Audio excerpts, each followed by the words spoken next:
Hello everyone, my name is Kasim. Welcome to my YouTube channel. Welcome to my M1 Finance portfolio. And before we even get into this portfolio, my goal with this portfolio is to share my journey and to share my stories of how I get from here all the way to my first $100,000 in investing. My performance, how the portfolio has been doing, the ups and downs, and that's why I'm showing you this portfolio. Two things that can happen in this journey of me showing you this portfolio. Two things that can happen. You can either watch me lose all my money and you're gonna say ha ha ha ha ha in the comments that you lost all your money, or you're gonna watch my money grow. But the fundamental reason why I invest is to hedge against inflation. You might ask yourself, why invest in the first place? Why invest your money in the stock market or wherever you want to decide to invest? Why invest in the first place? And here's the reason why. The primary reason why we invest is to protect our money against inflation. Inflation is the silent, slow robber that robs us of our money over time. That's why if you have older parents or grandma or grandpa, that's why you hear them talk about the price of a movie ticket was like 20 cents when I was younger, and now it's like $1.50, or the price of a car was 7,000 when like if you study history and you look at history like I do, the price of a car was literally maybe $6,000-7,000, probably even less, when Ford came out with the Model T, and now you can't even buy a brand new car for anything less than over $15,000. This is the primary reason why. And inflation basically is something that we can't control. It's the government printing more money into the economy. And here's a simple video that is going to show you what I'm talking about right now.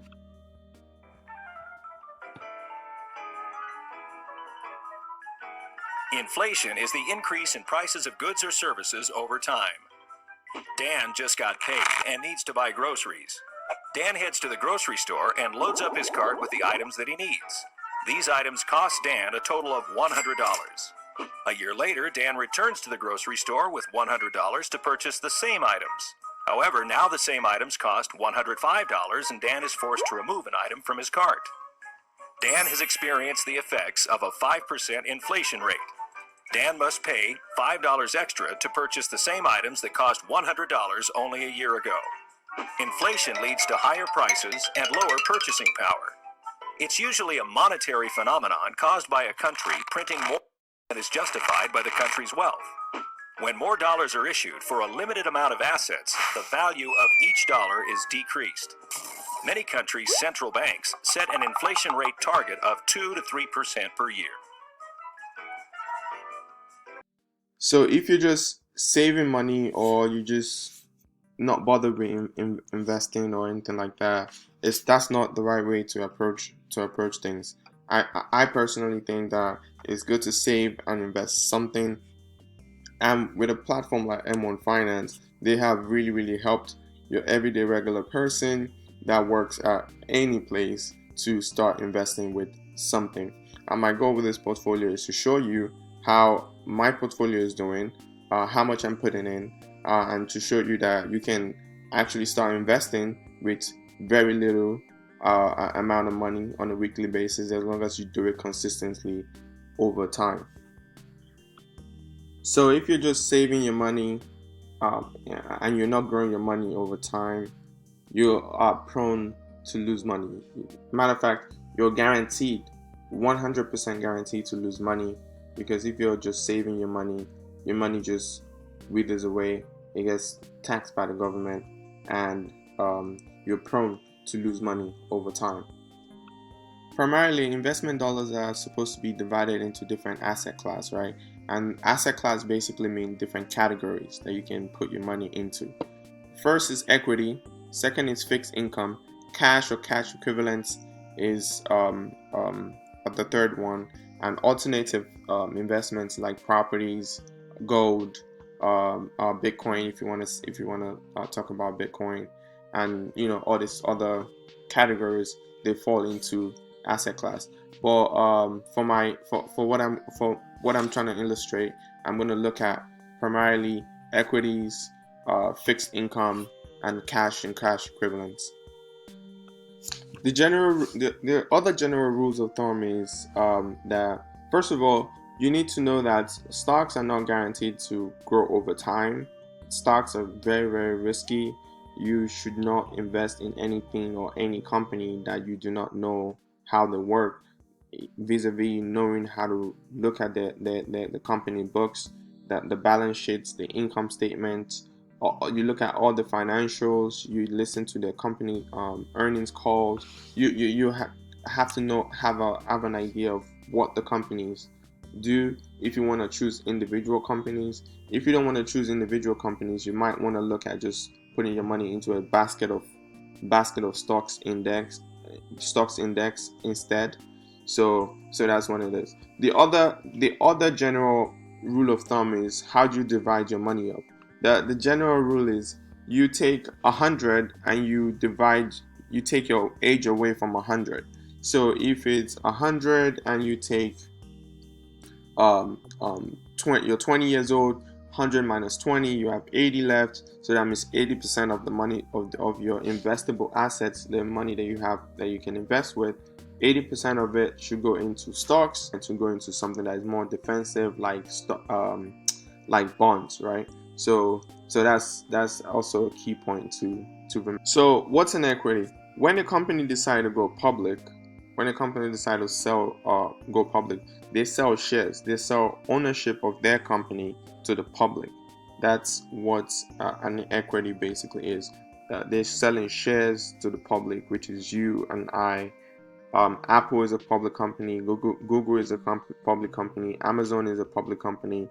This company are out there conducting commerce, doing what they do, selling products and services in the good of the public's interests, right? In the good of the owners. So if you buy stuff on Amazon all the time, maybe it would be a good idea for you to be a shareholder of Amazon, because Amazon is making a lot of money, and if you're a shareholder, you can either benefit from earning interest from the company, which is dividend, or you participate in the growth of the company. So if the company is worth $1,000 today, maybe in 5 years time they're going to be worth $5,000. So if you put $1,000 in 5 years time, your investment will turn into $5,000, and you can sell it then and get your $5,000 back. Or like this portfolio that I'm just focusing on keeping all these companies for like 10-20 years, and just collecting the interest that they give me and just reinvesting the interest back into the portfolio. This is a video from Investopedia that describe what I'm trying to explain to you in a better form, and obviously in a more professional form.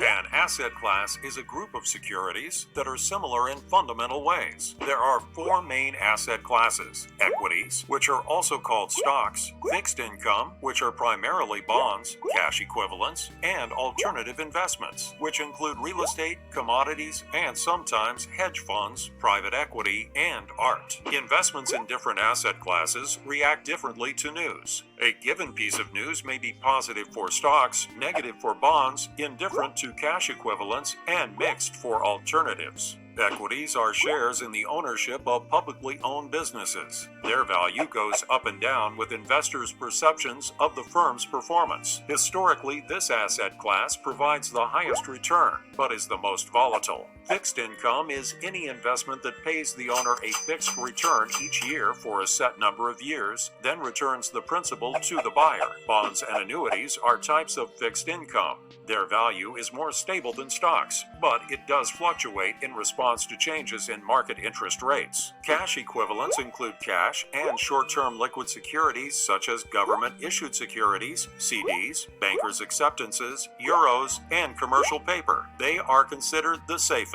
Real estate includes homes and investment properties and funds that hold groups of them. While these tend to be more stable than stocks, their value can still rise or fall sharply. It is commonly accepted that owning investments from different asset classes, which is called diversification, can reduce a portfolio's overall volatility.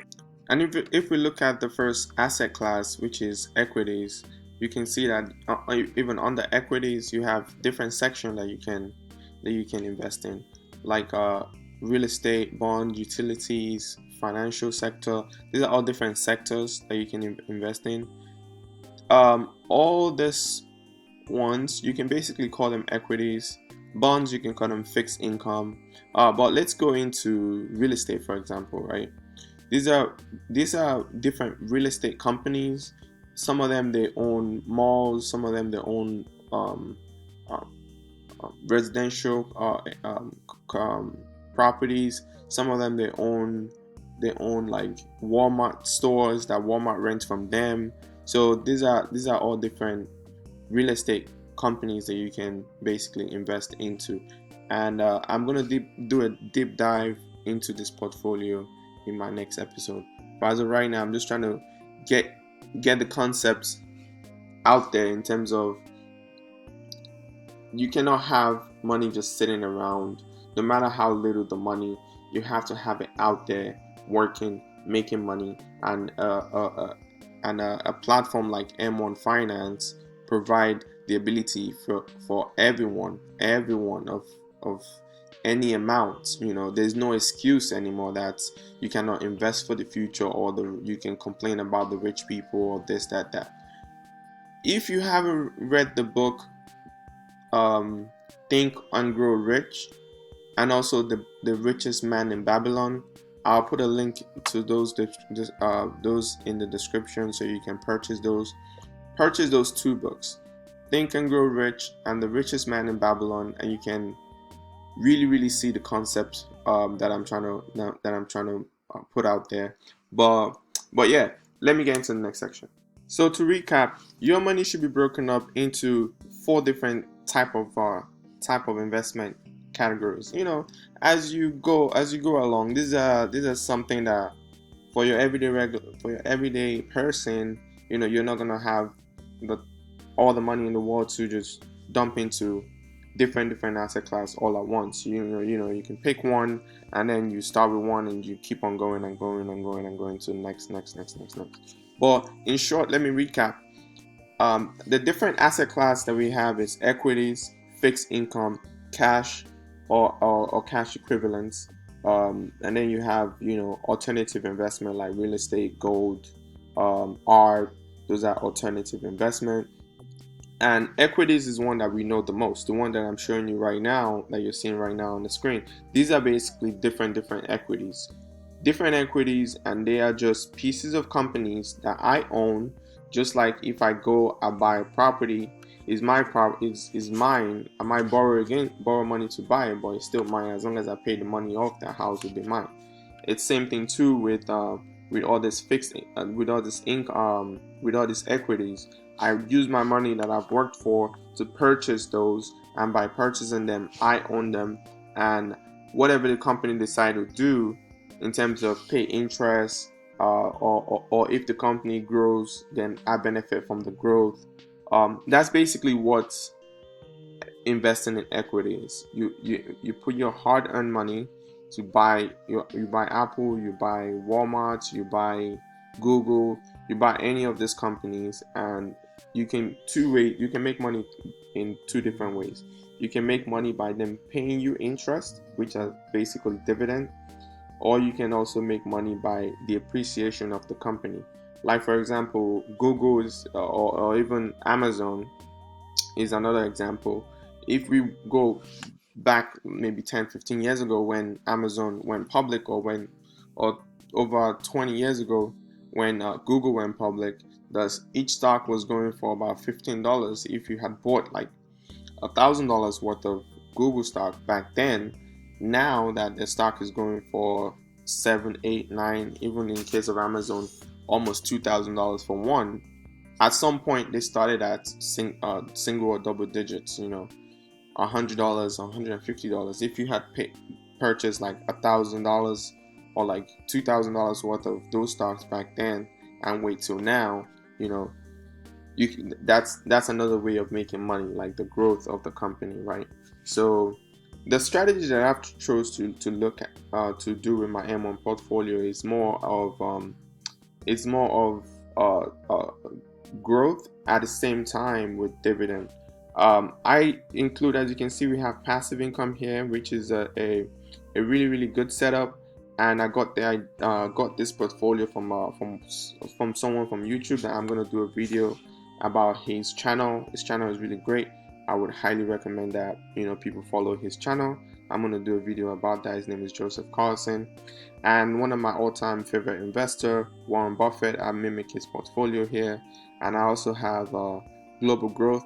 These are all index funds that are focused on the growth of the global economy.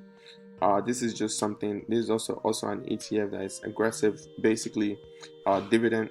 A lot of dividend companies are in here, and then you have the global value ETFs that I have. To show you the skeleton of my portfolio, as you would say, without the actual money in there. Yeah, I will leave the link to this particular portfolio. If you want to mimic this portfolio, I will leave the link below. But let's just look at the numbers, right? Let's look at the numbers of this portfolio. I currently have over 90 holdings, that's stocks and ETFs. I'm a big believer in using both of them, using index funds and individual stocks. I'm young, so I could basically take that kind of a risk, combining both. But if you want to be extremely safe, with your money, you're better off using ETFs. You just put your money into a basket of ETFs, and you just forget about it. You don't have to pick the individual companies. That's like the best and the safest way to invest. But like, let's just look at this portfolio really quickly. This is my portfolio. I'll leave the link in the description. Because of the issues that we've been having about this illness right now, as you can see, the portfolio has really it's been down about 14%. In general, it's been trending up pretty much until the recent hiccup that we've had. But it's great because I'm a long-term investor, and instead of buying all the way from here, now I can be buying all the way from here. And I basically was buying all the way down, and I'll be buying all the way back up anyways. So let's look at the number. Right now I have a total holding of 92 companies. Matter of fact, in the future I would actually love to increase this, but I have a total holding of 92 different companies right now. And with a dividend yield of 4.8. Now the average dividend yield, anything from 3% or anything from 3.5%. Because remember, the whole point of this video is to talk about how you can hedge your money against inflation. So instead of losing money, your money is actually gaining some sort of money. So, and with this portfolio, it pays dividend, right? It pays interest to me, and the interest gets reinvested back into the portfolio. So over time, this will definitely grow. And the expense ratio simply means how much is it costing me for me to maintain the portfolio, because M1 is basically free. If you want to use their basic software, is basically free, and the expense ratio is almost nothing. It's 0.0%. That's basically almost nothing.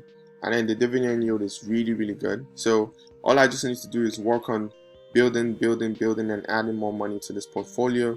And I'm going to be sharing my journey. I'm going to be sharing my stories with you. So hopefully you find this valuable.